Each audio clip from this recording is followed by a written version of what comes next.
This is Kolkata TV's podcast news. আপনারা শুনছেন পডকা। সপ্তাহান্তে ভিজবে শহর, বজ্রবিদ্যুৎ সহ বৃষ্টির পূর্বাভাস দক্ষিণবঙ্গে। আজ কেমন থাকবে আবহাওয়া?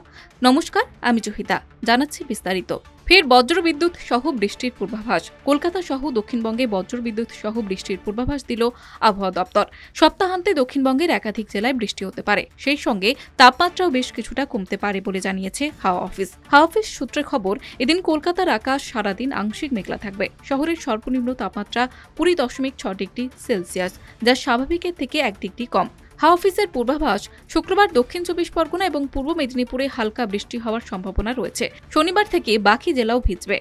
বজ্রবিদ্যুৎ সহ হালকা বৃষ্টি হবে উত্তর 24 পরগনা, কলকাতা, হাওড়া, হুগলি, পুরুলিয়া, ঝাড়গ্রাম, বাঁকুড়া, পশ্চিম মেদিনীপুর, পূর্ব বর্ধমান, পশ্চিম বর্ধমান, বীরভূম, মুর্শিদাবাদ এবং নদিয়ায়। পশ্চিমে জেলাগুলিতে বৃষ্টি চলবে মঙ্গলবার পর্যন্ত। তবে কলকাতা এবং সংলগ্ন এলাকায় শনিবারের পর আবার শুকনো আবহাওয়ায় থাকবে বলে জানিয়েছে হাওয়া অফিস।